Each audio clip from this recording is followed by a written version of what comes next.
It began after I moved into a small rental house on the edge of town.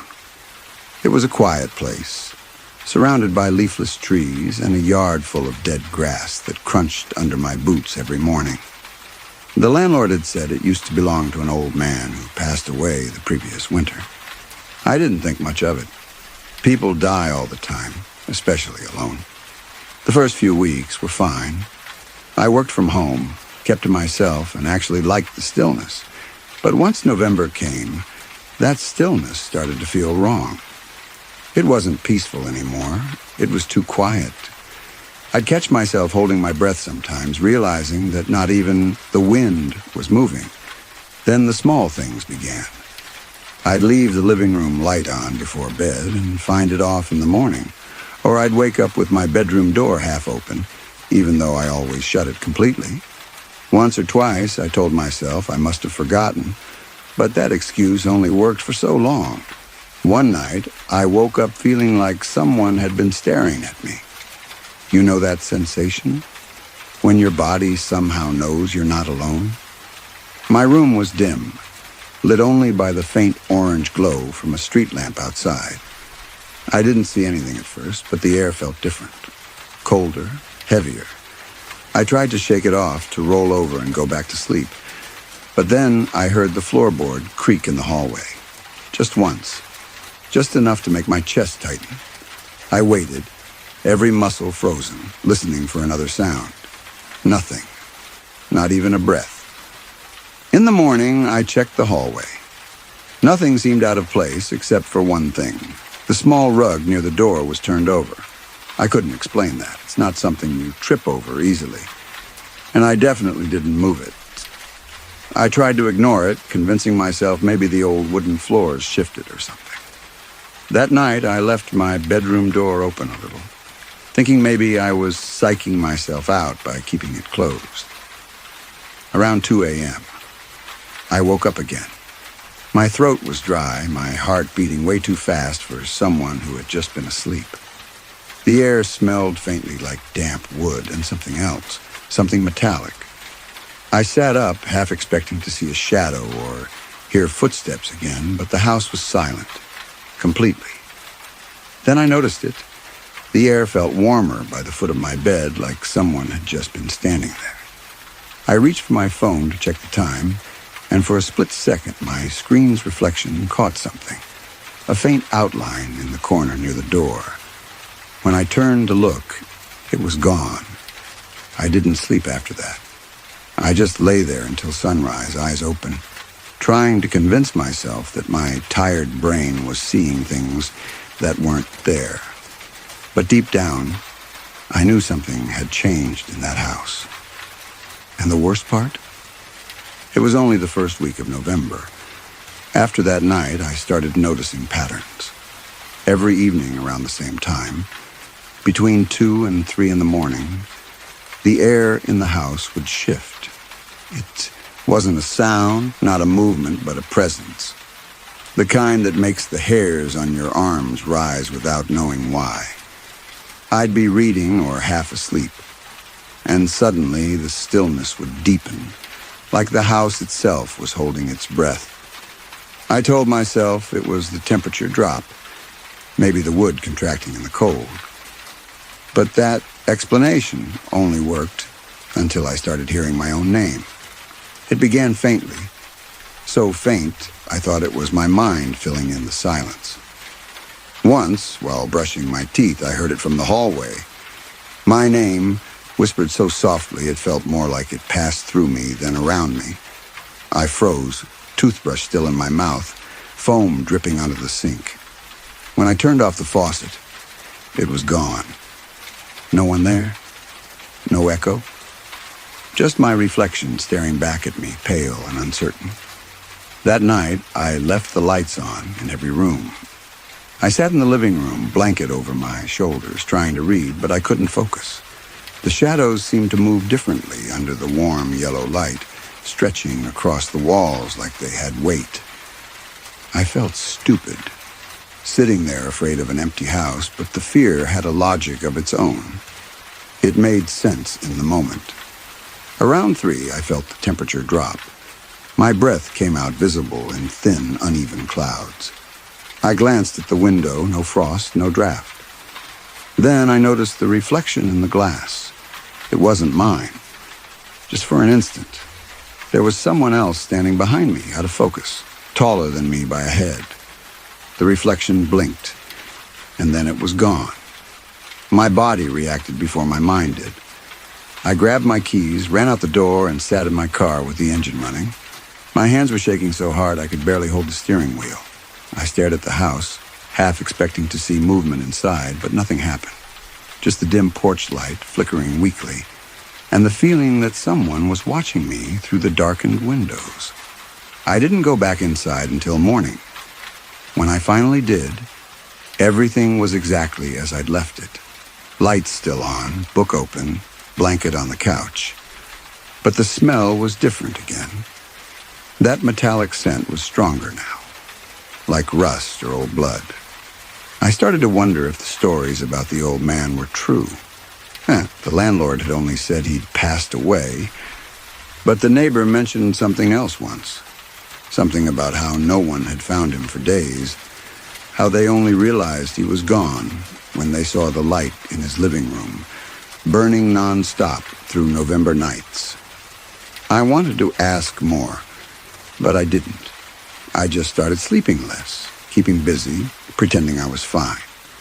But deep down, I knew I wasn't alone there. It wasn't just the cold, or the silence, or the shifting air. It was the feeling that whoever had lived there before me hadn't really left. And by mid-November, I was starting to see him. It started with glimpses, a shadow moving past a doorway when I was the only one home, a shape standing by the edge of my vision, disappearing when I turned. Sometimes I'd wake up in the middle of the night and feel certain someone was sitting in the chair across from my bed. I could feel eyes on me, heavy and patient. One night I decided I'd had enough.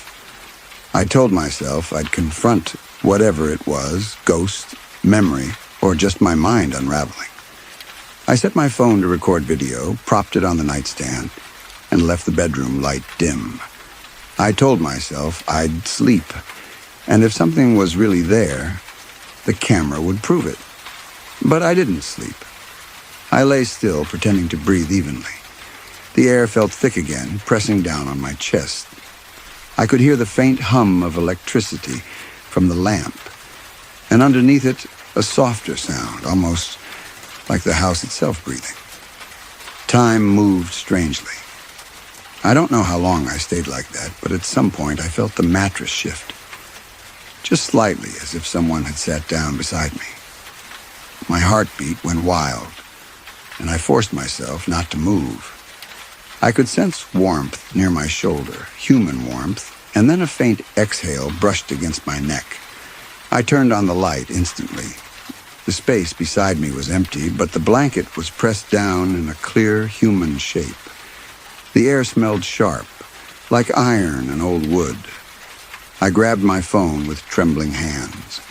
The screen was still recording. I watched the video the next morning.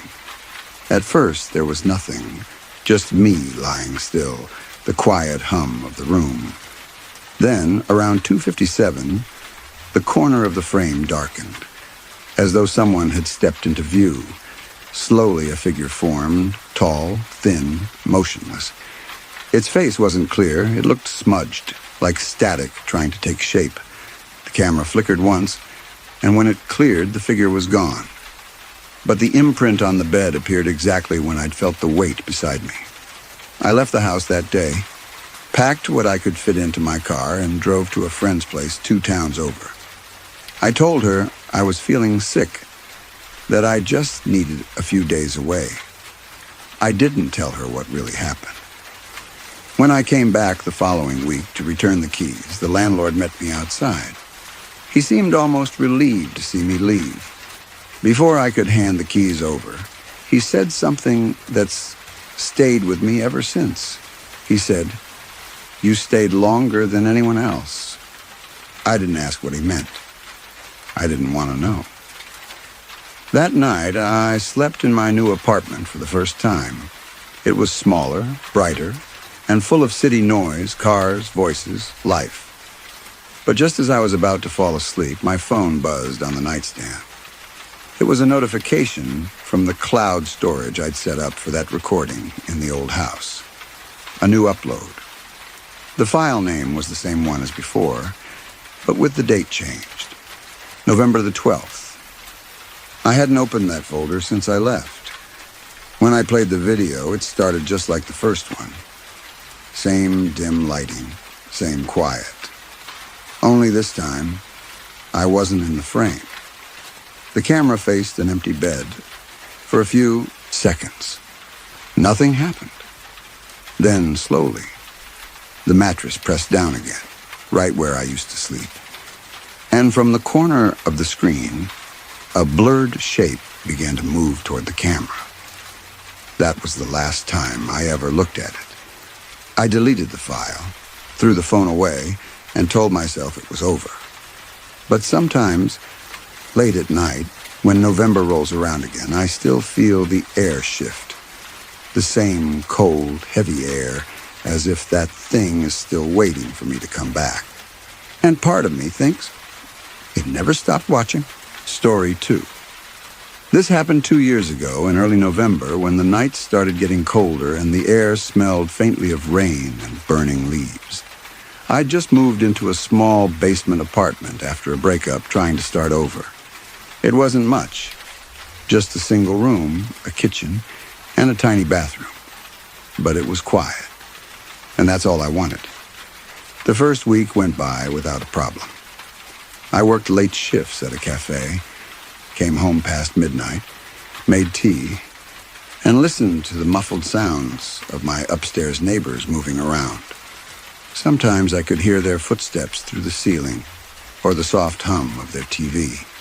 It was comforting, in a strange way.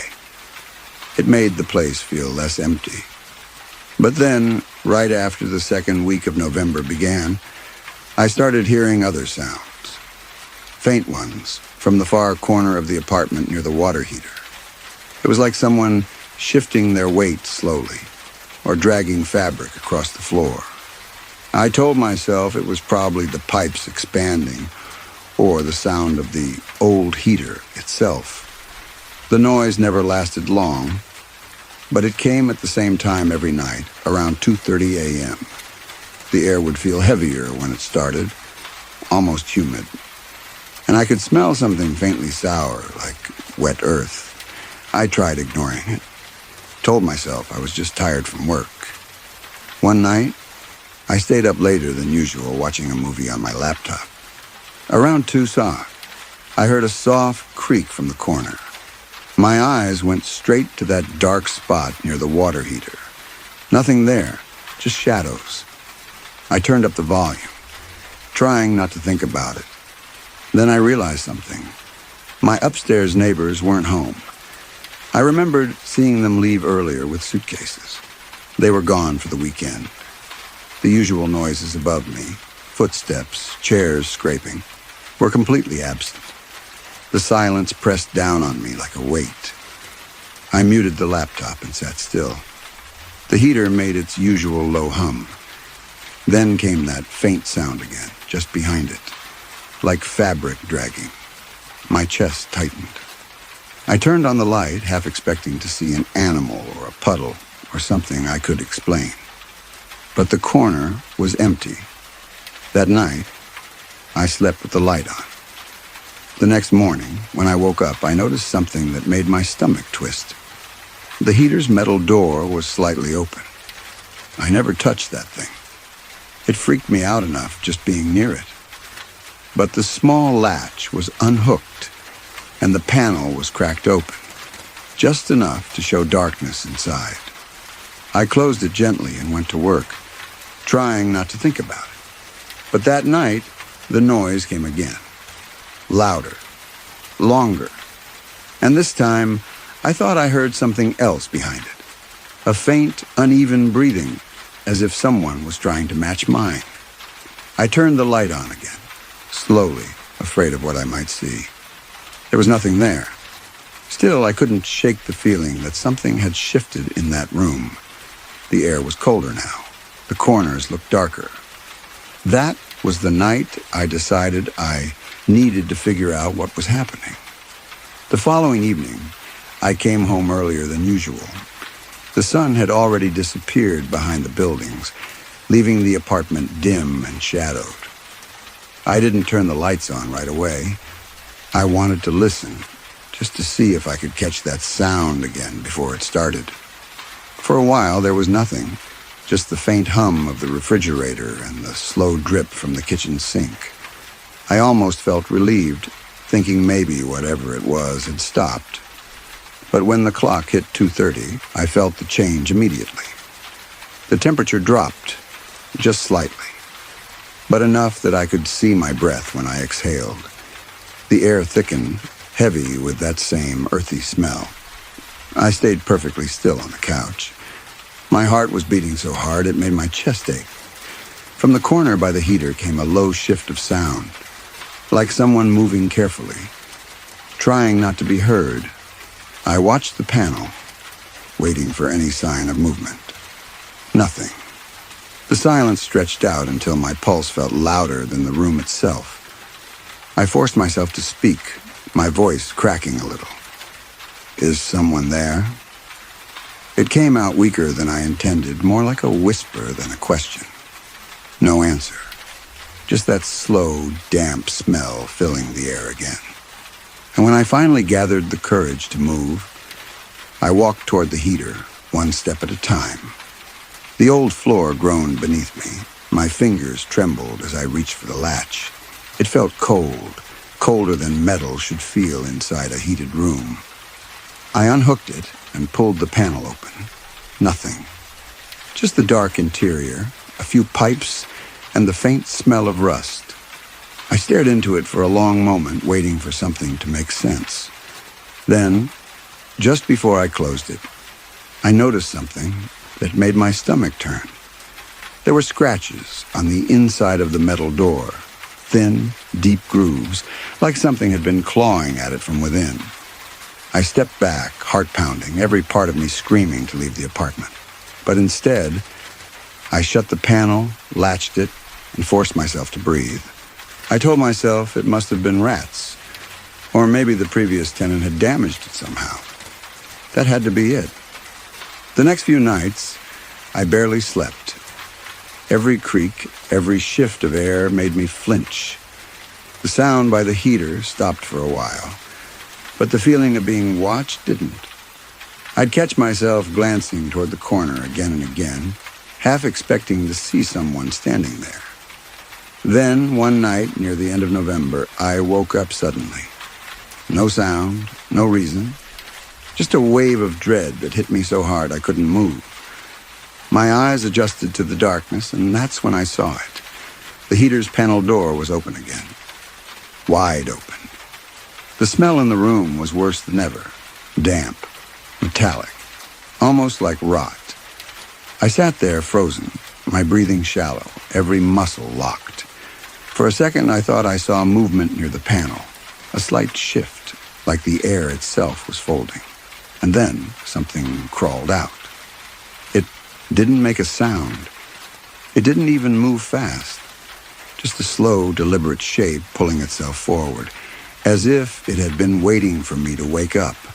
I couldn't move. Every instinct told me to run, but my body refused to listen. The thing emerging from the heater wasn't loud or frantic. It was careful, almost human in the way it moved. The shadows around it seemed to bend, making it impossible to tell what I was actually seeing. For a moment, I thought it might be an illusion, the kind your brain creates when it's too dark and too quiet for too long. But then it straightened. I saw the faint outline of shoulders, a head slightly tilted to one side, like it was studying me. I couldn't make out its face, but I knew it was looking directly at me. My breathing turned shallow, uneven. The sound of my heartbeat filled my ears. It took a step forward. The floor shifted slightly beneath its weight. That's when I realized this wasn't a trick of the light. There was something solid there. something real. I wanted to scream, but the sound caught in my throat. I managed to whisper, "What do you want?" No response. Just a slow movement toward the wall opposite me, where the faint yellow light from the street filtered through the curtain. For a brief moment, the light touched its outline, and I saw skin that looked gray and dry, stretched too tightly over bones that didn't fit right. Then it slipped out of the light again and was gone, as if the shadows had swallowed it whole. I sat there until sunrise, frozen, waiting for it to move again. It never did. When daylight finally filled the room, the panel on the heater was closed, perfectly latched. No smell, no sign of anything being disturbed. If not for the deep marks on the wooden floor, long, thin scratches leading from the corner toward the wall, I could have convinced myself I'd imagined all of it.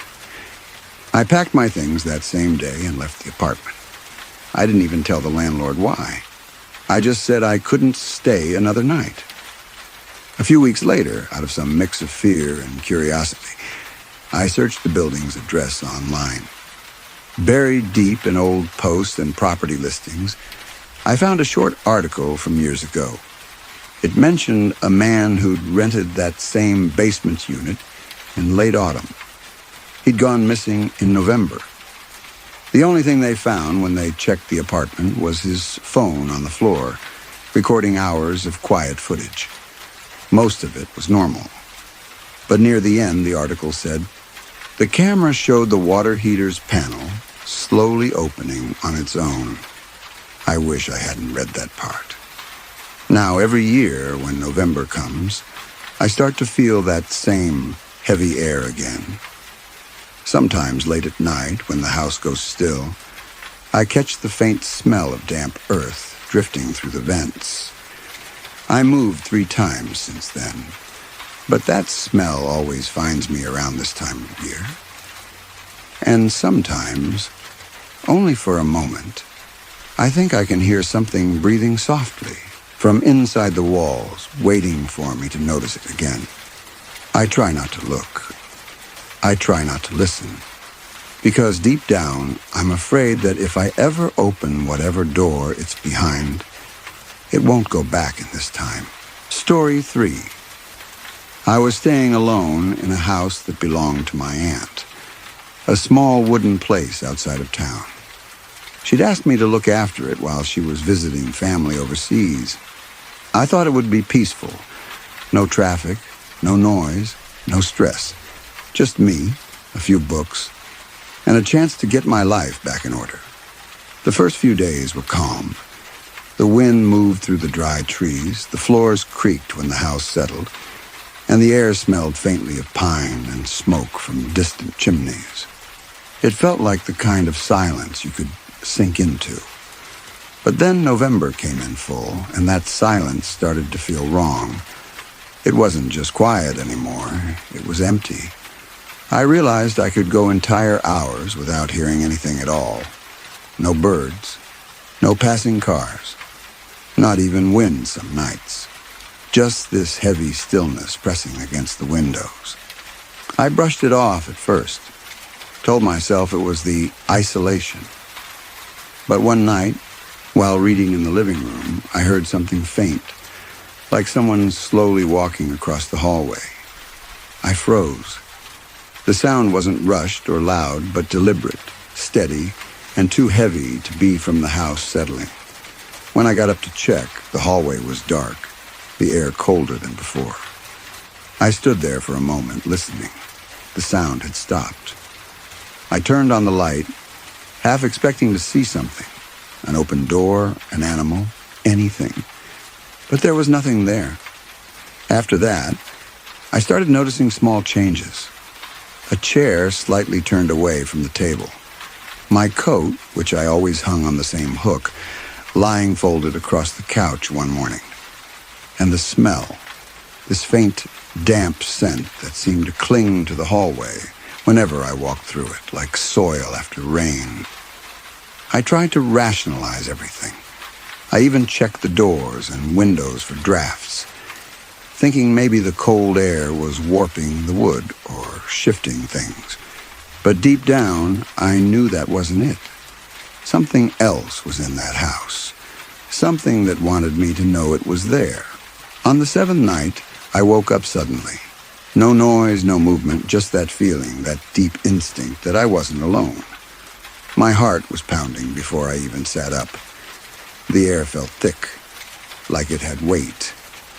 From my bed, I could see straight into the living room. And in the faint light from outside, I saw the chair, that same chair, slowly turn toward my room. Not fast, not jerky, just a slow, quiet shift, as if someone invisible had taken a seat and was now facing me. I couldn't breathe. I couldn't even blink. Then the smell hit again, wet earth and something faintly metallic. I closed my eyes, telling myself it had to be a dream, but when I opened them, the chair was still turned. I didn't sleep again that night. And the next morning, when I finally worked up the courage to walk into the living room, I saw something on the seat. A handprint. Clear as day. But it wasn't made of dirt. It was made of water. Cold and fresh, as if someone had just come in from the rain. After that, morning. I couldn't shake the unease. Every time I walked past the chair, I felt my chest tighten. I wiped the water away, told myself it was condensation, or maybe something I spilled without realizing. But it didn't matter. The mark returned that night. Same shape, same place, fresh again. The days that followed blurred together. I tried keeping myself busy, fixing things around the house, spending more time outside, anything to avoid being in that living room when the sun went down. But every evening, without fail, the air would change. It grew colder and heavier, like the entire house was holding its breath. I started leaving lights on, but that only seemed to make the shadows move differently. They stretched longer, darker, as if something was hiding inside them. I could feel my pulse in my ears whenever I walked through the hallway. It wasn't fear at first. It was awareness. That subtle, creeping sense that you're being observed from just beyond the edge of sight. One night, near the middle of the month, I was sitting on the couch, scrolling through my phone, when I heard the floor behind me shift. Slowly. Just once. I didn't move, I just listened. The house had no reason to make that sound, no wind, no old pipes expanding. It was a step. I knew it. My breathing turned shallow. I could feel my heart beating in my throat. I turned around slowly, scanning the hallway. Nothing, but the smell was there again. The same damp earth scent that had started to cling to everything.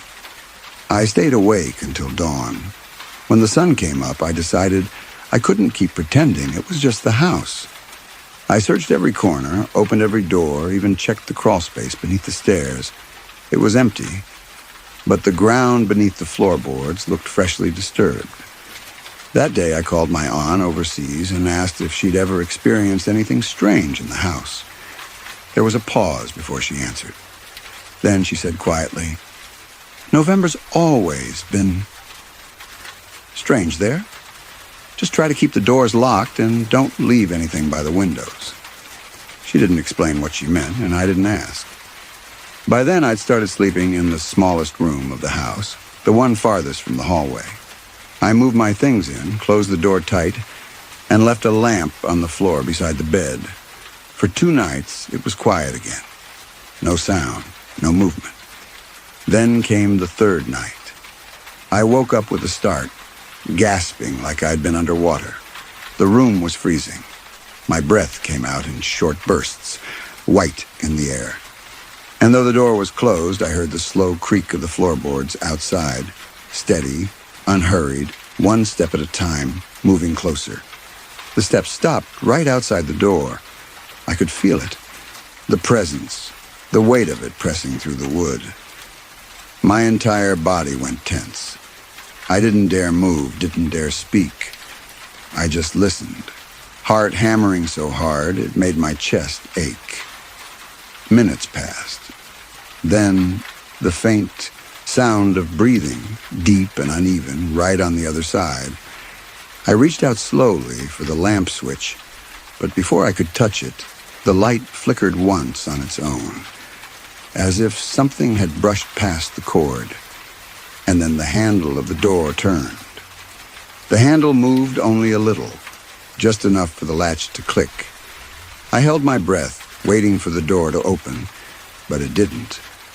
It stayed half-turned, as if someone was holding it from the other side, deciding whether to come in. My heartbeat filled the silence. I could hear the sound of my own pulse in my ears, fast and uneven. I waited.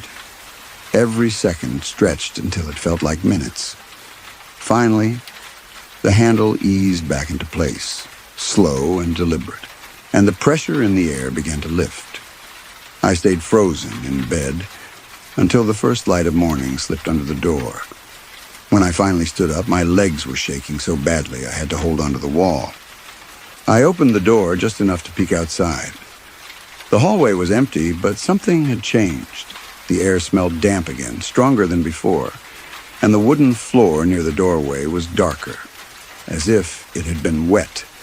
I wanted to leave that moment, but I couldn't. My aunt's car was still gone. The nearest neighbor was over a mile away, and I told myself it would be fine if I just made it through one more night. I tried convincing myself it was all in my head, that the stress and isolation were twisting normal sounds into something else. That night, I didn't sleep at all. I sat with my back against the wall, facing the door, the lamp on, awaiting for any movement. Hours passed in silence. But at some point after 3, my eyes grew heavy. I must have dozed off because when I opened them again, the lamp was off. The room was dark. I reached for the switch, but my hand brushed against something cold. I froze.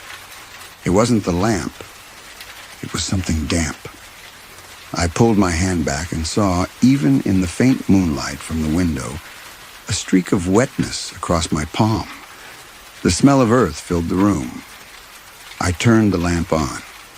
There was a single line of muddy footprints on the floor, starting from the door and stopping right beside where I had been sitting. They were too clear, too heavy to belong to an animal. And beside the last print, there was a faint, uneven mark, like a hand pressed into the wood. I grabbed my keys and left the house without looking back. I drove straight into town and stayed in a small motel until my aunt returned weeks later, when she called to tell me she was home. Her voice sounded calm, but I could tell she already knew I wouldn't be going back. She never asked what happened, and I never told her. But a few days later, she sent a message saying she'd found muddy footprints leading from the hallway to the living room.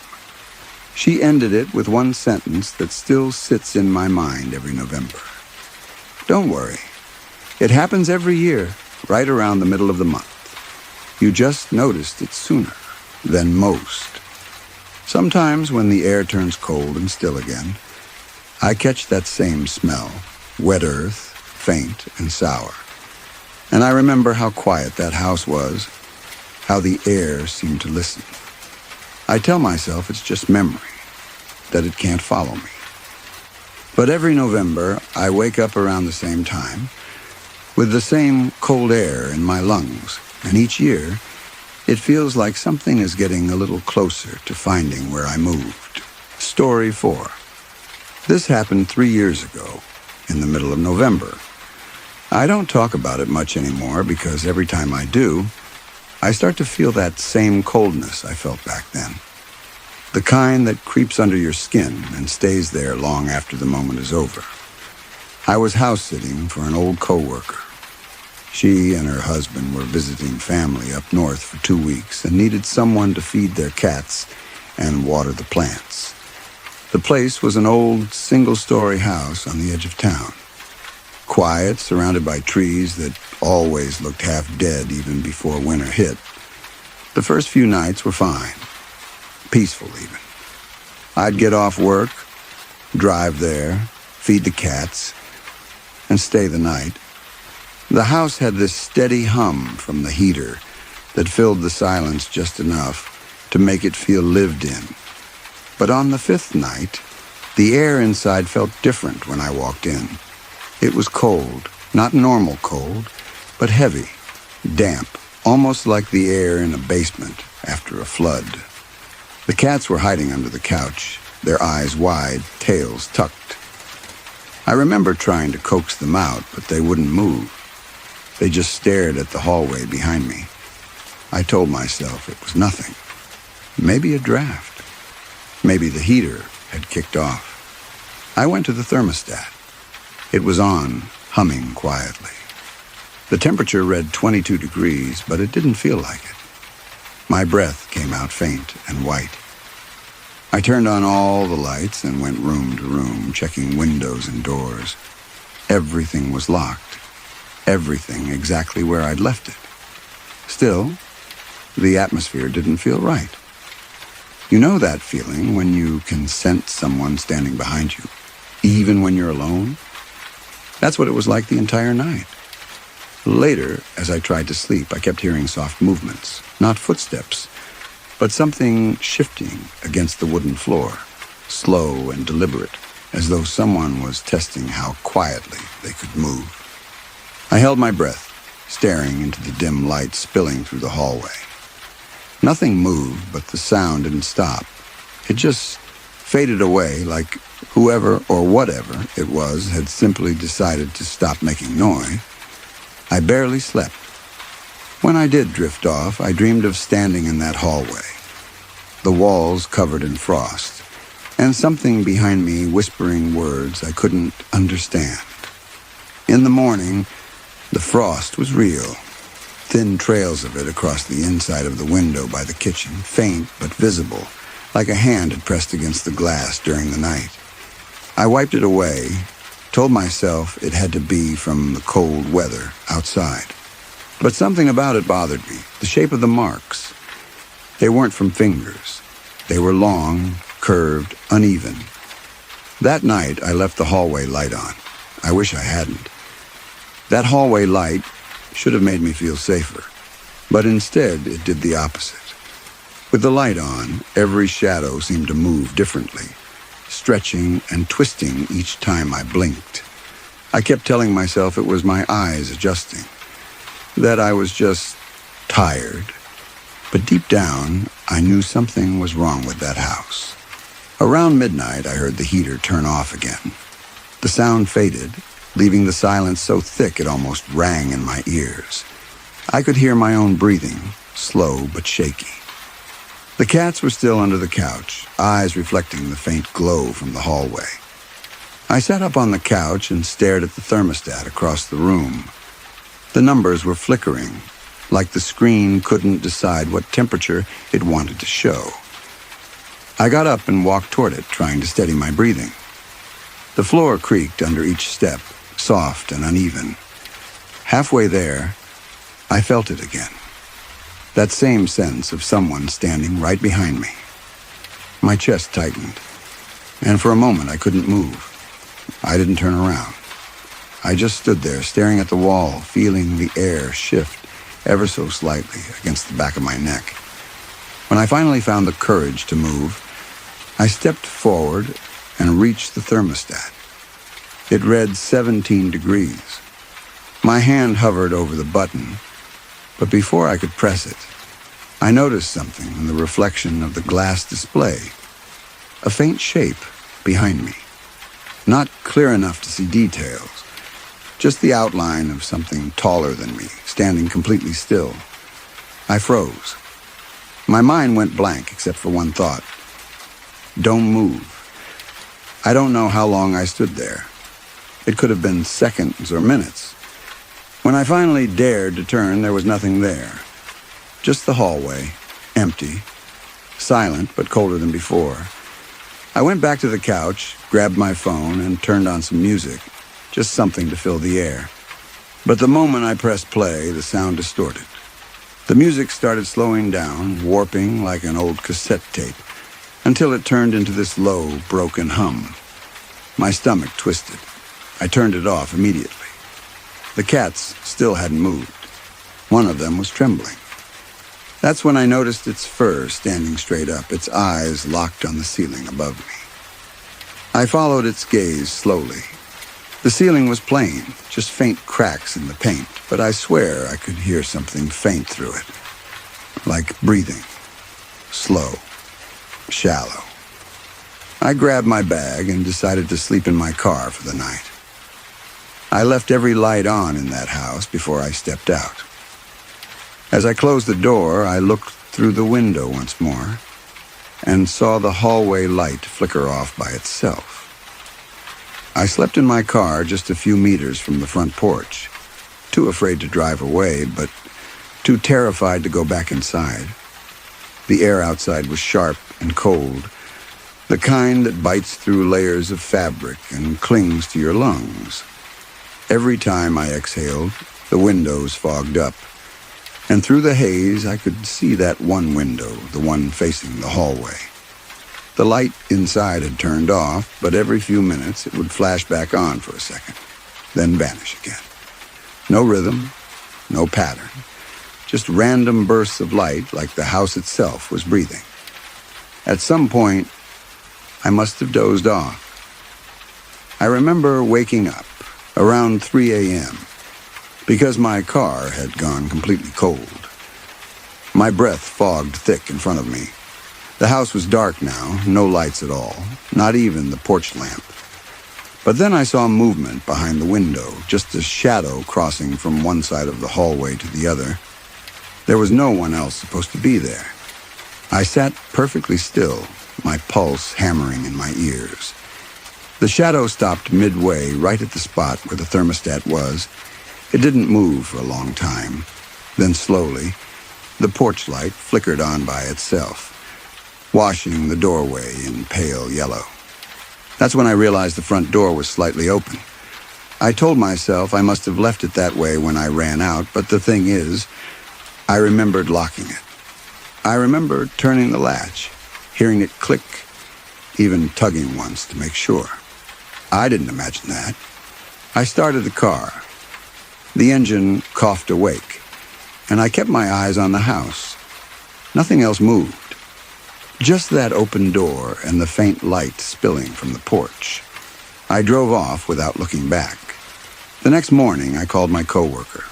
I didn't tell her everything, just said the heating system was acting weird and I didn't feel comfortable staying there anymore. She sounded confused, said the heater had been replaced recently and had never malfunctioned. When she got back home a week later, she told me something that made my stomach twist. Her husband had found the back door wide open and all the lights on, but the thermostat had been torn off the wall. Not removed, ripped out, wires hanging. And in the dust on the hallway floor, they found faint tracks, like someone had walked barefoot through a puddle and left wet marks trailing toward the bedrooms. But the strange part, she said, was that the marks weren't shaped like feet. I never went back. But sometimes when the air turns cold and heavy around mid-November, I wake up at night and feel that same stillness in the room, like something's standing there, waiting for me to notice it again. I keep my lights on now. It doesn't help much. The feeling's always there, like that house didn't want me to leave, and part of it still knows where to find me. Story 5. I had just moved into a small rented house on the edge of town. It wasn't fancy, but it was quiet, and that's what I needed. I was working from home then, alone most of the day, so the silence didn't bother me, at least not at first. The house had this old charm to it, creaky wooden floors, narrow hallways, and windows that rattled when the wind blew. The landlord warned me that the heating system was old, said it might make strange sounds at night, but nothing dangerous. I didn't think much of it. During the first week, everything was normal. I unpacked, worked late, tried to settle in, but one night I woke up to an unusual sound coming from the hallway. It wasn't loud, more like a faint dragging, as if something was brushing across the floor. I held my breath waiting for it to stop, and eventually it did. I told myself it was just the old pipes, expanding from the cold. Still, it took me a while to fall back asleep. The next morning, I noticed the hallway light was on. I never left it on. I stood there for a moment, staring at the switch, trying to remember if maybe I had turned it on without realizing. But no. The light bulb had this faint flicker to it, the kind that happens when it's been on for hours. That night, I made sure to turn off every single light before bed. I even checked twice. But when I woke up around 2 a.m., the light was on again. I got up slowly, my body cold from sweat, my chest tight. The air felt heavy, like the kind of silence you feel in an empty church. I stepped into the hallway, and the floor creaked beneath me. The light buzzed faintly overhead. Nothing else moved. Still, the feeling of being watched was so strong it made my hands tremble. I turned off the light, stood in darkness, and listened. I could hear my heartbeat, fast and uneven, echoing in my ears. Then I realized something strange. When I exhaled, I could see my breath inside the house. The air had gone freezing, as if every bit of warmth had been sucked out of the hallway. That was the first night I felt it. The sense that I wasn't alone in that house. The next morning, I found myself trying to reason it away. Old houses leak air, I told myself. Maybe the thermostat had shut off. But when I checked, the heater was running fine, humming steadily like always. I decided to leave for a few hours, just to clear my head. When I got back later that evening, the air inside felt stale and colder than before. The hallway smelled faintly of wet soil, like someone had tracked in dirt from outside. There were no footprints, though. Just that smell, clinging to the floorboards and the edge of the carpet. That night, I left a small lamp on in the living room. I didn't want the house completely dark again. I sat up reading for a while, but I couldn't focus. Every few minutes, I'd glance toward the hallway, expecting to see something, anything, move. It stayed empty, but the light seemed to dim and brighten ever so, slightly, like it was breathing. I went to bed around midnight. I was half asleep when I heard the floor creak again, soft and deliberate, coming from the hallway. I didn't move. My body stiffened instantly, my breathing shallow and uneven. The creaks continued, slow, measured, almost like someone was pacing. I forced myself to sit up, my pulse pounding so hard I could feel it in my throat. The hallway was dark, but the faint orange glow from the streetlight outside spilled across part of the floor. That's when I noticed something that froze me completely. There was a shadow at the edge of that light. It wasn't moving. It wasn't shaped like anything clear, just tall, narrow, and still. I blinked hard, thinking it was a trick of the light, but when I leaned slightly forward, it shifted, like it had leaned too. My chest tightened. I couldn't even breathe properly. I whispered out, "Hello?" But my voice cracked. The air felt thicker with every second, and my eyes started to sting, like the cold itself was pressing against my face. The shadow didn't answer. It didn't move again. But the longer I stared, the more I realized something else. The heater had stopped. The whole house had gone completely silent. Then, somewhere behind me, I heard the faintest sound of breathing that didn't belong to me. Slow, calm, too close. I turned around, but there was nothing there, only the outline of my room in the dim light. That's when I decided I couldn't stay another night. I left the house before sunrise. I remember stepping outside and feeling that sudden rush of warmth, even though the air was freezing. It was like stepping out of something heavy, something that didn't want me to leave. I drove to a diner on the main road and stayed there until the sky turned gray and the streets began to fill with people. When I finally went back later that day to grab my things, the house looked different. Not physically, but the feeling was gone. The air felt lighter, normal again. I tried to tell myself I just had a bad night. Sleep deprivation, stress, maybe a dream that felt too real. I packed fast. I wanted to be gone before sunset. But while I was loading the last box into my car, I noticed something near the hallway floor. The faint outline of moisture marks, almost invisible, like someone had been standing barefoot on the wood. They led from the hallway to my bedroom door, and then stopped. There weren't any leading back. I stood there for a long time, staring at those prints, my hands trembling so badly I almost dropped the box. They didn't look old. They looked fresh, faintly shining in the afternoon light. I tried to tell myself it was condensation, maybe a leak from somewhere, but there hadn't been any rain. The smell of wet soil was still faint in the air. I locked the door and left the key under the mat, just like the landlord had asked. I didn't look back when I drove away. A few weeks later, I got enough email from her thanking me for keeping the place tidy. But she added something strange. She said her new tenants had been asking if I'd left behind a cat. They'd been hearing soft breathing and footsteps at night, and once the hallway light turned on by itself while everyone was asleep. She laughed it off in the message, said the old wiring probably acted up again, but I didn't respond. I didn't know what to say. I'd never told her about what happened. Now, every November, when the air turns sharp and the nights start getting longer, I sometimes wake up for no reason at all. The room feels colder, and for a few seconds I forget where I am.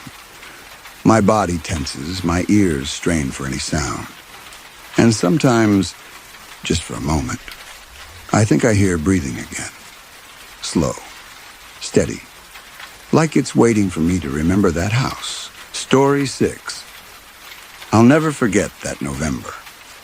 It was the first time I ever felt afraid to be alone in my own home.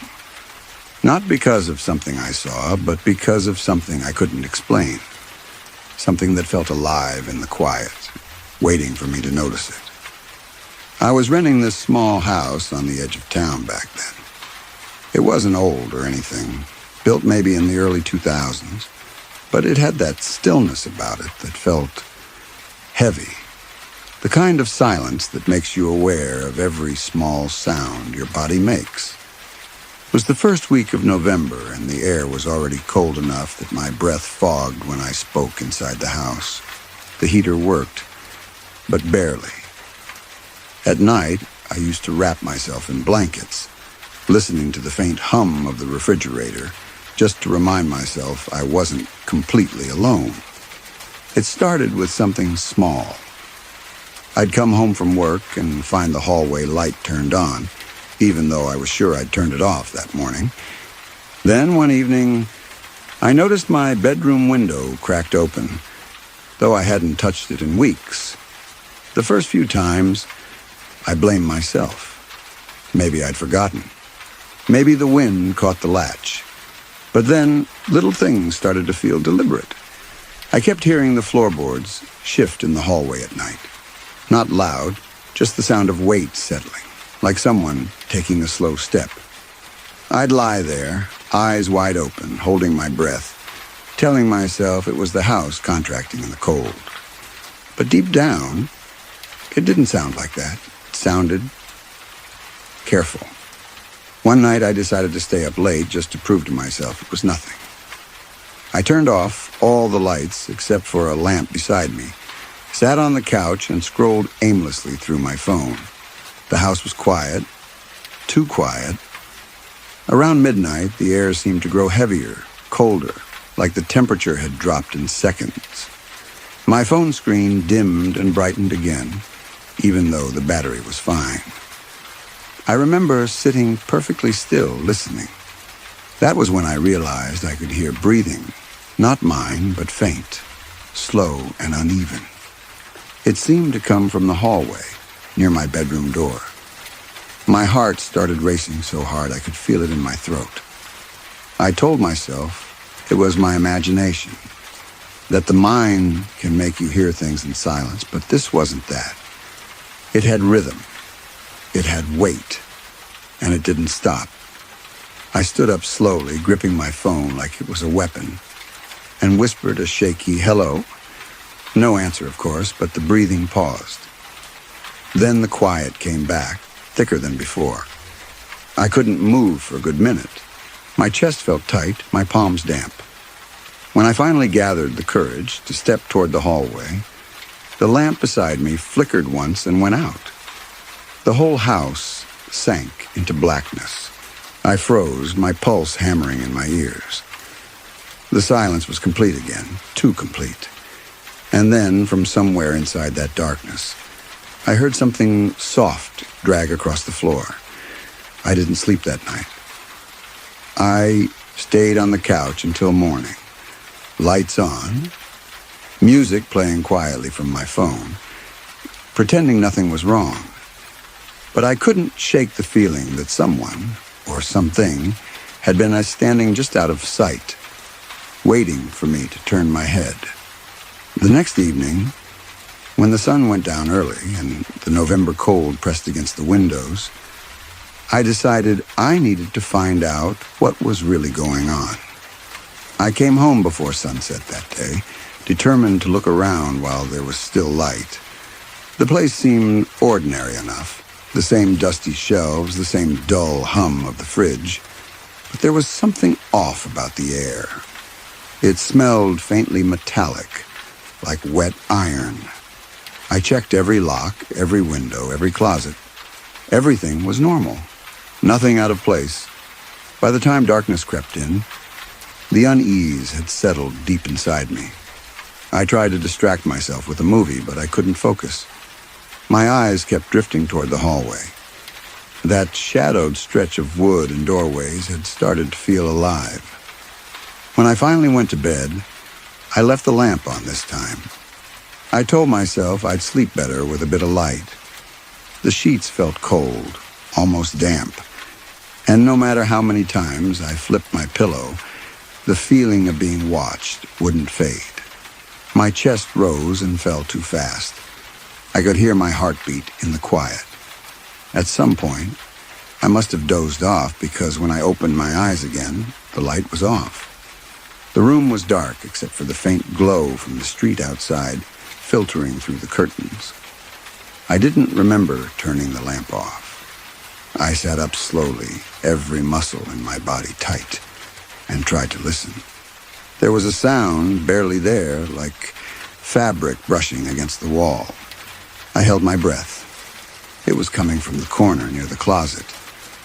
My eyes strained to adjust, but the darkness there felt thicker, almost like it was hiding something. I whispered, "Who's there?"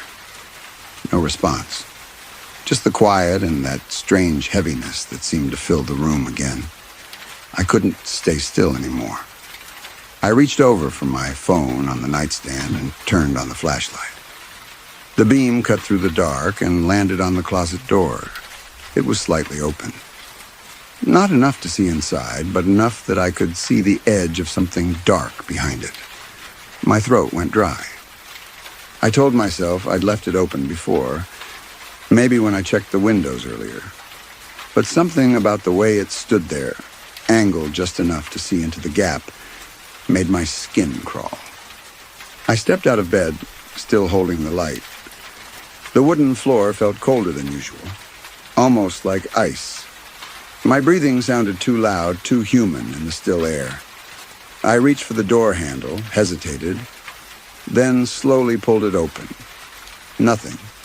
Just clothes hanging limp. My suitcase at the bottom. The smell of old fabric. I almost laughed in relief. But then I noticed something on the inside of the door. A faint smear of grayish dust near the bottom, like the shape of a handprint. It wasn't mine. I backed away, heart pounding, and left the closet open. I couldn't bring myself to close it again. That night, I didn't sleep. I just sat in bed with the flashlight still on, waiting for dawn. Around 3 a.m., I started to feel that drop in temperature again. The air grew heavy, and I could see my breath even though the heater was running. My eyes burned from exhaustion, but I couldn't close them. Something in me knew that if I did, I'd wake up to find someone else standing there. And I was right to be afraid. Because just before morning light broke, I realized something that still makes my stomach turn when I think about it. When I first turned on the flashlight that night, I had placed my phone face down on the bed beside me. Now, the screen was facing upward, and the camera app was open. I didn't touch the phone. I just stared at the screen, frozen. The camera app was running, showing the live view of my ceiling. For a long moment, I tried to convince myself it had somehow opened on its own, that maybe I'd pressed it by accident. But I knew I hadn't. I hadn't moved since I sat down. Then I noticed something else. In the small reflection at the edge of the phone screen, barely visible, there was a faint blur. It wasn't me. I could see my hand trembling, the blankets, the dim light from the window. But behind me in the reflection, there was something tall. It wasn't fully shaped like a person, more like a stretched outline, darker than the shadows around it. I blinked hard, thinking I was seeing things, but it was still there, perfectly still, just behind where my shoulder would be. I turned around in a rush, the beam of my phone light cutting across the room. Nothing. The corner was empty. The air, though, felt wrong again, thick, still, pressing down on my chest. I grabbed my keys, threw on my jacket, and left the house. I didn't even put on shoes. I sat in my car with the engine off until the sun rose, watching that front door as if something might walk out at any moment. When daylight finally broke, I went back in just long enough to grab a few clothes and my wallet. Everything looked exactly the same, but I couldn't shake the feeling that the house was aware of me.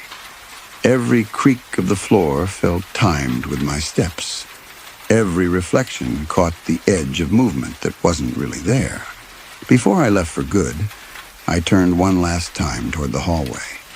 The air there looked different, like the faint shimmer of heat rising from asphalt, distorting the shape of the door frames. It wasn't warm, though. The cold still hung heavy, seeping into my skin. I moved out that week. I told the landlord there was a weird energy in the house, but he just laughed. Said every tenant complains about the November chill. Apparently, the people before me had left around the same time of year, always after just a few months. I didn't think much about it again until last night. I was scrolling through old photos on my phone, deleting useless ones, when I found a short video file with no thumbnail. It was dated November 7th, the same night the lamp went out by itself. I pressed play. The screen stayed black for the first few seconds, just faint static. Then suddenly, the camera must have lifted because the image shifted toward my bed. I could see myself lying there, asleep. The flashlight was off. My breathing was steady. The video ended just as the shape began to move from the corner toward me. And the worst part? The timestamp said it was recorded at 3:11 a.m., a time when I was wide awake, staring at the same corner, certain something was already there. I still don't understand what happened in that house, but every November, when the nights start getting colder and the air feels too heavy, I sometimes wake up and check my phone just to make sure the camera isn't open again. Because if it ever is, I don't think I'll be able to look behind me this time. Story 7. At the time, I was living alone in a small rented house near the edge of town. It was the kind of place that felt quiet in the wrong way. Too still, too aware. The owner had warned me about the heating being unreliable, so by mid-November the nights were freezing. I'd sleep wrapped in 2 blankets, listening to the wind slide across the roof. It started around the second week. I began to notice small things that didn't make sense. My bedroom door would be open in the morning, even though I always closed it before bed. The hallway light, one I never used, would be on when I came home. I told myself it was me being careless. You know how you start forgetting little details when you live alone. But then came the night that changed everything. I had fallen asleep late, around 1 in the morning. Sometime after that, I woke up for no reason. The room was quiet, but not in a peaceful way. It was the kind of quiet that makes your ears strain for something that's missing. My breath came out in short, pale clouds, even though I'd left the heater on before bed. I sat up, trying to figure out why it felt wrong. That's when I realized the door was open again, just a few inches. Enough to see the dark outline of the hallway beyond it. My first thought was that someone had broken in. My heartbeat went from slow to pounding in a second. I tried to listen for a movement, but all I could hear was the faint hum of the fridge somewhere beyond the living room. The rest of the house was silent. I grabbed my phone from the nightstand and turned on the flashlight. My hands were shaking. I stepped out of bed and crept toward the door, the beam cutting a narrow path through the dark. The floorboards under my feet gave a soft groan, and I winced at the sound. It felt too loud, like it might alert whatever was there. When I reached the doorway, the hallway looked empty, but the air felt different, colder, like something had just passed through it. I remember holding my breath, feeling that familiar tightness in my chest, and whispering to myself that it was nothing, that houses make sounds. I was about to turn back when I noticed something that made my stomach twist. At the far end of the hallway, near the wall where the light switch was, I could see the faint outline of a shape on the floor. Not solid, not even clear, but enough that my mind filled in the rest. A shoulder, the curve of a head, something crouched low as if it didn't want to be seen. I froze. My heart was hammering so hard I could hear it in my ears. I blinked, and the shape was gone. Just the dark again. I told myself I'd imagined it. I forced myself to walk over, flicked on the hallway light, and of course there was nothing there. Just shadows stretching from the corners, and that same cold air that clung to my skin. I went back to bed, but I didn't sleep. I stayed up until morning listening, waiting for some kind of sound to make sense of what I'd seen. None came. But the next night was worse. The following night, I tried to convince myself the whole thing had been a half-dream, just my mind playing tricks in the dark. Still, I couldn't shake the unease. I kept every light in the house on, left the bedroom door wide open this time, and turned the heater to its highest setting. I wanted to make the place feel alive, bright, ordinary. By midnight, the house had gone quiet again, the kind of quiet that presses on your eardrums. I was lying on the couch with a blanket, scrolling through my phone, trying to drown out the silence. Then I started to notice it, the air growing colder, the feeling that the walls were somehow closer than before. My phone screen dimmed, and for a second I could see my reflection in it, just my face, and behind me a faint blur. It was gone when I blinked. I told myself it was a shadow, but the cold creeping up my arms didn't feel like a shadow. I turned toward the hallway. From where I sat, I could see the same corner where I'd seen the shape the night before. The light was still on, but the color looked strange, like it was dimming ever so slightly, pulsing in and out. I watched it, frozen, trying to understand what was happening. Then I heard something, very faint, like fabric brushing against the wall. I couldn't tell where it came from, but it felt close. My breathing quickened, shallow and uneven.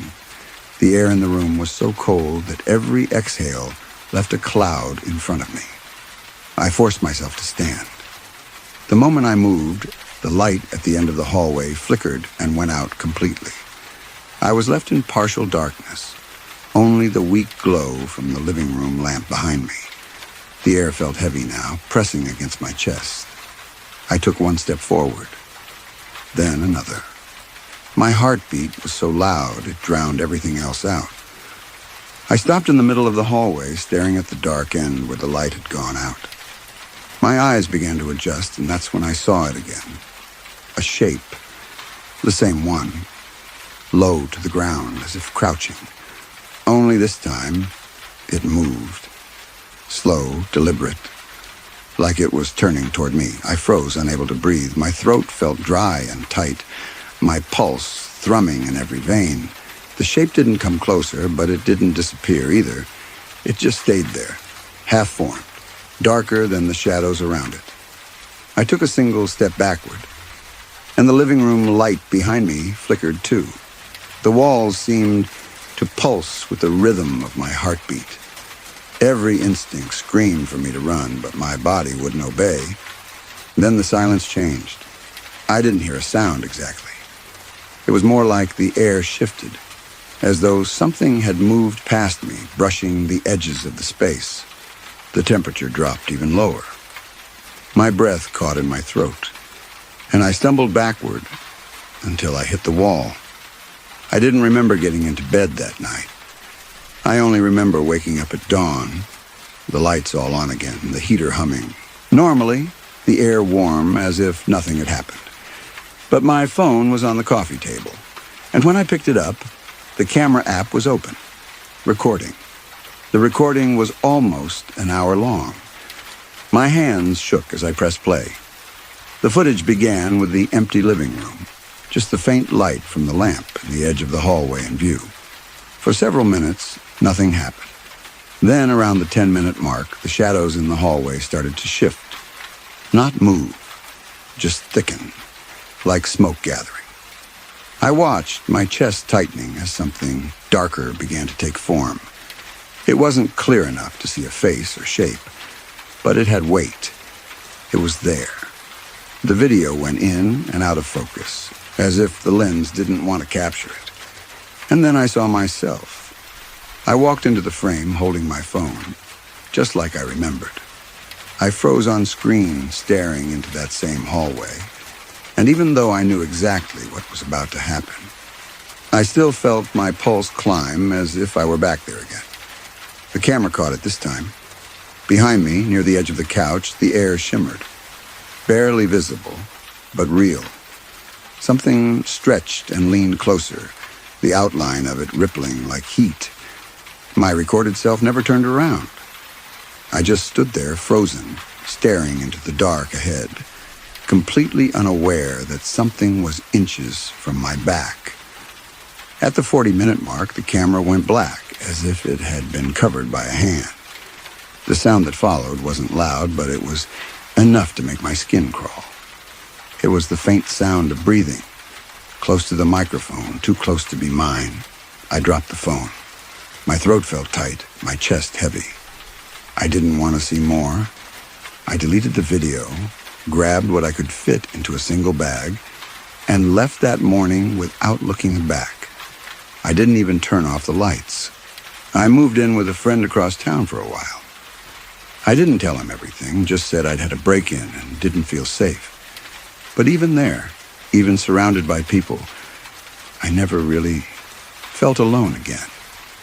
I started waking up at 3 or 4 a.m., gasping for breath, heart racing, convinced that someone was standing in the corner watching me.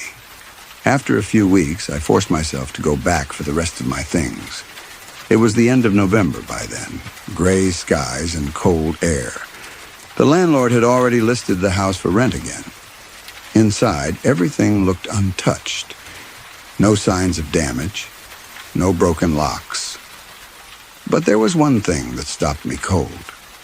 On the floor in the hallway, right where I'd first seen that shape, the wood looked darker, like it had been burned, faintly tracing the outline of something crouched low to the ground. I didn't stay long enough to look closer. I packed fast and left for good. It's been 3 years now, and every November feels the same. cold, silent, watching. My phone sometimes opens the camera on its own, usually late at night, without me touching it. I tell myself it's just a glitch, but when the air gets that heavy stillness again, I can almost feel that same presence beside me, waiting for me to notice it. And when it happens, I don't move. I don't breathe. I just wait for it to pass, hoping it's still bound to November, and not to me. Story 8. I'll never forget that November. It was the month the silence in my house started to feel alive. Back then, I was renting a small, single-story place out near the edge of town. It wasn't old or falling apart, but it had this strange emptiness about it, like the walls had forgotten what warmth felt like. The first few weeks were fine, quiet, even peaceful. But once November came, the nights changed. I remember the first night clearly. It was cold enough that I could see my breath even inside. I was sitting on the couch, wrapped in a blanket, when I realized how quiet it was. No cars outside, no wind, not even the faint hum of neighbors.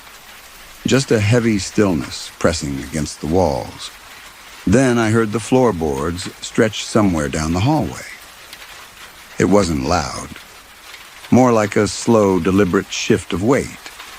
I froze, half expecting another sound to follow, but the silence returned. My heart was already racing. I told myself the wood was just reacting to the cold. Houses do that sometimes.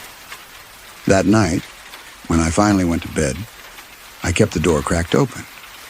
It made me feel less alone, like the open space would keep the darkness from feeling so close. I must have fallen asleep around midnight. Sometime later, I woke up suddenly. No reason, no sound, just that feeling you get when something pulls you out of a dream. The room was colder than before. My skin prickled and my throat felt dry. I could see the faint orange light from the street lamp outside, casting a narrow stripe across the floor. Everything was still. Then I realized the door, which I'd left half open, was wider now, almost all the way. I stared at it, barely breathing. I thought maybe a draft had pushed it open, but there was no breeze. My heart started thudding faster. I waited for something, any sound, but nothing happened. Just the air, still and heavy, pressing down on me. I told myself to move, to get up and close it, but my body wouldn't cooperate.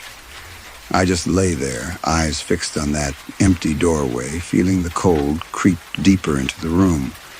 It felt like someone was standing just beyond where the light stopped, watching me. I must have stayed like that for half an hour before I finally reached over, turned on the lamp, and the spell broke. The door was open, but the hallway was empty. I got up, shut it firmly, and didn't sleep again that night. The next morning, I tried to brush it off. It had to be the house settling. Or maybe I just imagined the door moving. But when I got home that evening, the door was open again. Only this time, the light in the hallway was on. I stood there for a long time, staring down the hallway. The light shouldn't have been on. I was sure I'd turned it off before leaving that morning. The switch was at the far end of the hall, near the bedroom. I remember how my stomach tightened as I stared at that stretch of dim yellow light spilling out into the living room. I tried to reason it out. Maybe there had been a power surge, or maybe I'd brushed the switch accidentally. Still, it didn't make sense. The air in the house felt colder than usual, almost damp, and I could smell something faint, like dust and old fabric that hadn't been disturbed in years. I called out, just in case someone had broken in, but my voice came out quieter than I expected, swallowed by the walls. I waited. Nothing. When I finally made myself walk toward the hallway, each step felt heavier than the last. The floorboards creaked softly beneath my weight, and the sound echoed faintly, as if the house had more space inside it than before. My pulse was steady but fast, my breathing shallow. I reached the end of the hall, flipped the light switch off, and turned back toward the living room. That's when I noticed it. The bedroom door behind me was slightly open, just enough to see a sliver of darkness inside. I was certain I'd left it closed that morning. I didn't move for several seconds. My eyes adjusted to the low light, and I could make out the faint outline of the bed, the dresser, the edge of the curtain near the window. The air from that room felt colder still, like the November wind had found its way in. I took one careful step closer. My phone light barely reached the far wall, but I could see enough to realize something was off. The curtain by the window was swaying gently, even though the window itself was shut tight. The movement was slow, steady, as if stirred by air that wasn't there. A sound rose faintly in my ears. Not quite a voice, but something softer. The kind of sound you might hear when someone exhales near you, close enough that the air brushes your skin. I froze. My heart was pounding so hard it hurt. I told myself to breathe, to think rationally, but my body felt paralyzed. The curtain stopped moving. The air went completely still again. I backed away slowly, not taking my eyes off the room, and shut the door. I didn't slam it, just eased it closed until the latch caught. My hands were shaking so badly that I could barely hold my phone. That night I slept on the couch, every light in the house turned on. I kept the TV running at low volume just to hear something human, something that reminded me the world outside still existed. At around 3 a.m, I woke up again. Not from a noise, not from movement, just from a feeling. The air was freezing cold, colder than it had ever been. I could see my breath. When I looked down the hallway, the light was on again. And this time, I could see something standing in the doorway at the very end, motionless, too tall, its shape blending into the shadows. At first, I thought my eyes were playing tricks on me. The shape at the end of the hallway didn't move, didn't make a sound. It was just there, tall, still, blending almost perfectly with the darkness, but not quite. My breathing turned shallow, uneven. I could feel my heartbeat in my throat, in my fingertips. I didn't dare move. I just stared at it, trying to make sense of what I was seeing. The light above it flickered once, then steadied. For a split second, the figure seemed clearer, like a shadow that didn't belong to anything. It looked like it was facing me. I wanted to grab my phone, but it was across the couch, too far to reach without standing. My body wouldn't obey anyway. I sat frozen, afraid that even the smallest movement would draw its attention. The seconds dragged out painfully slow, each one louder than the last inside my head. Then, without any sound, the hallway light went out again. Everything went black. I don't remember getting up. I don't remember running. The next thing I knew, I was outside, barefoot, standing on the porch with the door wide open behind me. The November air bit at my skin, but I didn't care. I waited there until the first hint of dawn touched the sky, too afraid to go back in. When the sun finally rose, I forced myself to step inside. The house looked exactly the same, quiet, harmless, still. The hallway light was off, the bedroom door shut. But on the floor, near the spot where I'd seen the figure, I noticed something new, faint smudges across the wooden boards, like the outline of footprints pressed into dust. They weren't mine. I moved out 2 days later. I told the landlord the house was too cold for me, that the heating wasn't working. He just smiled and said every tenant leaves in November, like it was some kind of running joke. I didn't ask why. It's been 5 years now. I've lived in 3 different places since then. I always make sure the lights are working, that the air feels warm, that there's some sound to fill the silence. But every November, without fail, the same thing happens. It starts with a strange chill in the house. The air gets heavier, quieter. Doors I know I've closed seem to open by themselves. And sometimes, when I wake up late at night, I can feel it again. The sense that something's standing just outside the doorway, waiting for me to notice it. I don't know what it is. Maybe it's something that followed me, or maybe November itself carries it. All I know is that I've stopped trying to explain it. Now, when the nights grow cold and still, I leave the hallway light on and stay awake until morning. Because I've learned one thing for sure. Whatever that was, it doesn't like to be seen in the dark. Story 9. At that time, I was staying in a small house that belonged to my late uncle. It was just outside of town, surrounded by leafless trees and fields that stretched into darkness. I moved there after losing my job, hoping the quiet would help me reset. For the first few weeks, it did.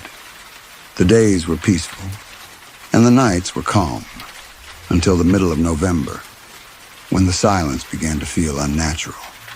It started subtly.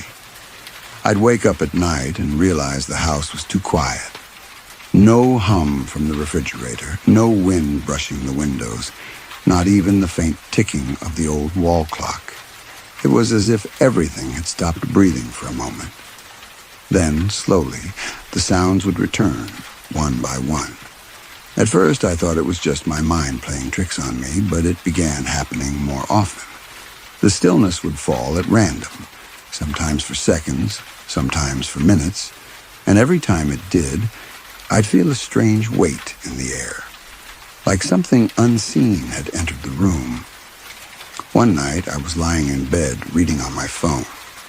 The house was quiet again, that same heavy quiet that felt almost physical. Then I noticed something strange, the faintest sound of movement coming from the hallway. It was slow, steady, and deliberate, like someone pacing carefully over the wooden floor. My heart started to race. I told myself it was just the house shifting with the cold. But the sound didn't match. It wasn't random. It had rhythm. I turned off my phone's light and listened, holding my breath.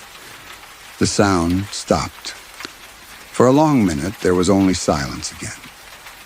Then the floor creaked once more, closer this time just outside my bedroom door. My chest felt tight. I could hear my own pulse beating in my ears. The handle of the door didn't move, but I could feel something on the other side of it, something aware of me. I stayed perfectly still, staring into the dim outline of the door. The darkness in the room seemed thicker, pressing against my skin. My breathing had become too loud, so I tried to hold it, counting the seconds, waiting for any sign of what might happen next. Nothing. Just the cold, and that dense, suffocating silence. Eventually, I turned on the bedside lamp. The moment the light filled the room, the air seemed to lighten too, as if the pressure had lifted. The clock started ticking again. The refrigerator hummed. I stayed awake until morning, too afraid to close my eyes. When daylight came, everything looked normal. The floorboards showed no sign of movement, and the hallway was empty. I convinced myself it was exhaustion. Maybe I'd imagined it. But the next night proved I hadn't. The second night, I went to bed early, determined not to let my imagination get the best of me. I left a dim light on in the hallway and the door slightly open. I remember staring at that thin strip of light under the door, promising myself I wouldn't react if I heard anything again. But sometime after midnight, the silence returned. It wasn't gradual this time. It fell all at once, heavy and unnatural. The refrigerator stopped humming again, and even the faint rustle of trees outside seemed to disappear.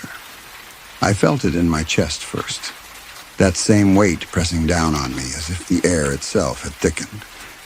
Then I heard it, the floorboards shifting, slow and measured somewhere near the living room. My whole body froze. I could tell exactly where it was just from the way the wood strained under each step. It wasn't fast. It wasn't random. It was as if someone was moving through the house carefully, purposefully. I tried to call out to say something like, "Who's there?" but my throat tightened before the words could come out. I felt trapped inside my own stillness. My breathing became shallow, uneven. I could hear it getting closer, one step at a time. Then it stopped again, right outside my room. The space beneath the door was a thin, glowing line from the hallway light. I could see faint movement blocking it, like someone was standing there, just on the other side. My pulse was racing so hard that I thought I might faint. I didn't move. I didn't even blink. The air in the room felt colder now, and my skin prickled like I was being watched. I could feel the presence, not imagined, not mistaken, real, and standing so close that I could sense the shape of it through the door. I wanted to grab my phone, but it was across the room, plugged in near the dresser. The thought of reaching for it meant crossing open space, leaving the safety of my bed, and possibly meeting whatever was standing there. So I stayed frozen, staring at the bottom of the door. The faint light flickered once, then steadied. When I finally gathered enough courage to whisper, "Go away," the silence seemed to react. It deepened, like the entire house had been listening. And then, as if obeying, the faint shadow under the door slowly moved away. I could hear the distant creak of the floor again, each one further until the sound vanished completely. I didn't sleep after that. I sat up the rest of the night, gripping my blanket, eyes on the door until morning light filled the room. When I checked the house after sunrise, everything was untouched. The front door was still locked. The windows were closed. But something felt off about the air inside. It smelled faintly like cold earth, like the scent of wet soil after rain. That smell lingered for days. And then I found something that made my stomach turn. It was early afternoon when I noticed it. I was sweeping near the hallway, trying to keep myself distracted, when the broom brushed against something uneven on the wooden floor. At first, I thought it was just a stain or a crack, but when I crouched down to look closer, I saw faint impressions on the wood, like bare footprints. They were small, almost childlike, pressed into the dust that had gathered near the corner of the hallway. I hadn't noticed them before, and they led directly toward my bedroom door. I remember sitting there, staring at them for a long time, waiting for my brain to come up with a reasonable explanation. Maybe I'd tracked mud inside. Maybe it was some old mark in the floorboards I'd never seen before. But the prints looked fresh, the dust displaced recently, and they stopped right where I'd seen that faint shadow the night before. I felt cold spreading through my chest. I didn't want to stay in the house anymore, but I didn't know where to go. It was a long drive to town, and the thought of being outside after dark made me feel even worse. So I decided to wait until morning. That night, I barely moved from the couch. I left every light on, sitting under a blanket and watching the windows, too afraid to blink for too long. Around midnight, that silence came back again, heavy and absolute. The lights dimmed, not completely out, just weaker, as if something was drawing the energy from them. The air turned colder. My breath fogged faintly in front of me. I didn't hear footsteps this time. I didn't need to. I felt it. That same weight, that same awareness, spreading through the room. It felt closer than before, like it was no longer just watching from the hallway. My heartbeat felt too loud, my breathing too fast, and I could feel my eyes watering from fear, but I couldn't look away from the empty space near the far wall. There was something there, not visible, but present, the shape of a person standing too still, too silent. My entire body started to shake. I tried to speak, but nothing came out. Then the silence broke. Not with a sound, but with a sudden warmth near my ear, like someone exhaling beside me. My heart stopped for a second. I didn't turn. I couldn't. I sat there frozen, eyes locked on the opposite wall, every part of me screaming to run, but unable to move. The next thing I remember is waking up in daylight, lying on the floor, the blanket tangled around me. I didn't remember falling asleep.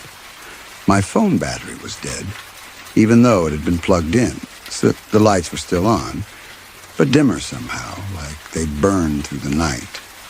I left the house that morning, never went back.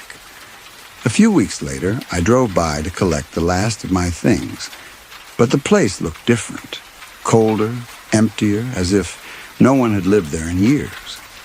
The windows were fogged from the inside, and for a second I thought I saw someone standing behind the curtain of my old room. Every November since then, the same silence finds me again, no matter where I am. It settles in late at night for just a few minutes. The hum of the world fades, the air grows heavy, and I feel that same stillness in the air, like it's waiting. Story 10. This happened about 6 years ago in a small house I rented during one of the coldest Novembers I can remember. I just moved there for work. A modest single-story place on the edge of town, surrounded by bare trees and fields that seemed endless once the fog rolled in. I didn't know anyone in the area, and honestly, I liked the quiet, at least at first. The house had a strange stillness to it. During the day, it felt fine, but at night, the silence became heavy, almost too perfect. You know how most houses make small sounds? Pipes, heaters, the wind pressing against the glass? Mine didn't. It felt like the air itself was waiting for something. The first time I felt uneasy was a week after I moved in. I'd just finished unpacking and was sitting in the living room with a cup of tea. The air was freezing that night, and the old radiator barely worked. I remember blowing on my hands, watching the steam rise from the mug, when the light above me flickered once, then steadied. It wasn't unusual for an old house, but something about that flicker made me look toward the hallway. It was dark, but I could see just enough from the faint orange light of the lamp. There was nothing there, yet I couldn't shake the feeling that someone had just walked past the edge of my vision. I told myself it was just the nerves. First week alone in a new place, my mind was bound to play tricks on me. But later that night, when I went to bed, the same feeling came back. I was half asleep when I heard what sounded like soft movement from the kitchen. Not loud, just the faint scrape of something shifting across the counter. I tried to ignore it. I told myself it was the house settling, or a mouse, or maybe something I hadn't secured properly when unpacking. Still, I couldn't relax. My chest felt tight, and I noticed how loud my breathing sounded in the still air. I pulled the blanket up and kept staring at the open doorway to my bedroom, waiting to hear another sound. After a while, everything went quiet again. I might have fallen asleep for a few minutes because the next thing I remember was waking up to the distinct feeling that someone was standing near the end of my bed. I didn't move. I didn't even blink. My eyes were still adjusting to the dark, and I could just make out the faint outline of the furniture. Nothing looked different, but the feeling was so strong, like the air had shifted, pressing down on me. My heartbeat was too fast, too loud, and every small breath felt like it could give me away. I finally reached over and turned on the lamp beside me. The room flooded with yellow light, and there was nothing. Just my suitcase, the dresser, the half-closed curtains. The air felt normal again. I convinced myself it was exhaustion. It had to be. But something deep down told me I wasn't imagining it. Something about that silence, the way it fell over the house right before it happened, felt intentional. And the next night, it started again. The second night was colder. The temperature had dropped below freezing, and the air in the house felt heavy, like it hadn't been circulated in days. I wore 2 sweaters and kept the heater on, but somehow the cold seemed to seep out of the walls. I tried to distract myself by watching something on my laptop, but around midnight the same stillness returned. It was so sudden that I noticed it immediately. The faint hum of the heater faded. The sound of the wind outside seemed to vanish, and even the light from the hallway dimmed slightly. It felt like time paused. I sat there frozen, waiting. My fingers were tense around the edge of my blanket. Then, just as I started to convince myself it was my imagination again, I heard the faintest movement from the hall. Slow, careful. It wasn't random, and it wasn't the sound of the house shifting. It had weight to it. The boards creaked softly, pausing every few seconds as if someone were taking deliberate steps toward my room. My chest tightened. I turned off the laptop screen so I could listen better. The darkness filled the room, and my reflection disappeared from the glass of the window. I could feel my pulse in my throat. The movement stopped right outside my bedroom door. I stared at it, watching the small strip of light underneath. For a second, I could swear I saw a faint shadow move across that line, something standing between me and the light. I didn't breathe. My lungs burned from the effort of holding still. Every instinct screamed for me to get up and leave, but I couldn't. I was rooted in place, eyes locked on that door. After what felt like forever, the light flickered once, then steadied. The shadow was gone. Slowly, the faint noises of the house returned. The hum of the heater, the wind brushing faintly against the window. When I finally got the courage to move, I opened the door just a few inches. The hallway was empty, perfectly still, nothing out of place. But the air was colder there, much colder than it should have been. It smelled faintly like wet dirt, like the ground outside after rain. I shut the door again and stayed awake until morning, my heart pounding the entire time. The next day, I tried to rationalize everything. I even called the landlord to ask if there had been issues with the wiring or heating. He said no, everything was fine. But before hanging up, he paused for a second and said something that made my stomach drop. "You're renting the Miller house, right? The one near the fields?" I told him yes. He was quiet for a moment, then just said, "Keep the windows closed at night. The cold comes in fast around there." Then he hung up. I thought it was a strange warning, but by the end of that week, I realized he wasn't talking about the weather. That final night is the reason I moved out. I hadn't slept properly for days. Every time I tried, the silence would return. The same unnatural stillness that seemed to drain the sound from everything. But that night, it felt different from the start. Heavier, sharper.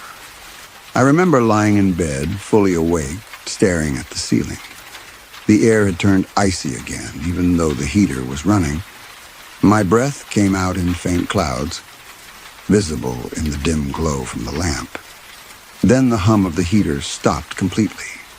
The silence fell, thicker than before. I sat up slowly, listening. The pressure in the room felt unbearable, as if something unseen had filled the air. The walls seemed closer, the shadows darker. I could feel my pulse in my fingertips, the kind of fear that makes your body go numb. Then came the sound of movement. This time not from the hallway, but from inside the room. A faint shift in weight, like someone repositioning themselves near the foot of the bed. I turned toward the sound, but there was nothing there. Just the edge of the blanket hanging off the mattress and the dim outline of the furniture. Still, the sense of presence was undeniable. The air moved slightly, like something invisible was standing too close. My breathing grew shallow. My chest tightened with every inhale. I wanted to speak, to say something, anything, but no sound came out. The air was too cold. It hurt to breathe. Then I saw it. Not clearly, but enough. A faint imprint on the blanket, as if someone had pressed down on it with their hand. I stared, unable to move while the depression in the fabric deepened slightly, as if that invisible weight was shifting closer. That broke me. I grabbed my phone and turned on the flashlight. The second the light hit the bed, the pressure vanished. The air lightened again, almost instantly. I scanned the room, shaking so hard I could barely hold the phone. Nothing. The blanket was smooth. The heater hummed back to life. I spent the rest of the night sitting on the floor, back against the wall, staring at the door until dawn. When the sun came up, I packed everything I owned and left. I didn't even lock the door behind me. I just drove until the house disappeared from my rearview mirror.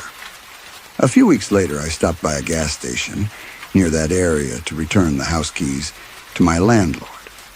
The cashier saw the address on the envelope and gave me a strange look. She said quietly, "You stayed there? In November?" I asked what she meant. She hesitated, then said, "That house freezes over every year around this time. No one lasts the month. They say the cold isn't from outside. It's from whoever's still in there." I didn't ask her to explain. I didn't want to know. But every November since then, wherever I am, that same silence comes back for a few minutes. The air grows heavy, the sounds fade, and my breath turns visible again. It always passes. But lately, it's been lasting longer.